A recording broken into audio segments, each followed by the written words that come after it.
આજે આપણે બનાવીશું કાજુ પનીર। તો તેના માટે એક કઢાઈમાં તેલ ગરમ કરવું, પછી તેમાં ડુંગળી, ટમેટાં, મરચાં, લસણ અને કાજુ ઉમેરી સરસ સાતળી લેવું અને ઠંડુ થઈ જાય એટલે ગ્રેવી કરી લેવી।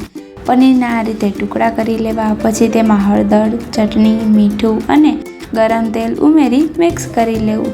એક વાટકીમાં દૂધની મલાઈ લઈ તેમાં ચટણી, હળદર, ધાણા જીરું અને થોડુંક પાણી ઉમેરી સરસ પેસ્ટ તૈયાર કરી લેવી। ત્યાંથી એક કઢાઈ લઈ તેમાં તેલ ગરમ કરવું, તેમાં હિંગ અને તૈયાર કરેલી ગ્રેવી ઉમેરવી, મિક્સ કરવું ને પછી તૈયાર કરેલી પેસ્ટ ઉમેરવી, કાજુ પનીર મસાલો ઉમેરવો, દહીં, મસાલાવાળું પનીર, કાજુના ટુકડા, કસૂરી મેથી ઉમેરી 5 મિનિટ સુધી મિક્સ કરવું અને આ રીતે તેલ ઉપર આવી જાય ત્યાં સુધી ઉકળવા દેવું। પછી ધાણા ભાજી છાંટી ગરમા ગરમ ગાર્લિક નાન સાથે સર્વ કરવું અને ગાર્લિક નાનની રેસીપી આના પછીના વિડીયોમાં મૂકેલી છે। તો આવા વિડીયો જોવા માટે અમારી ચેનલને જોતા રહો।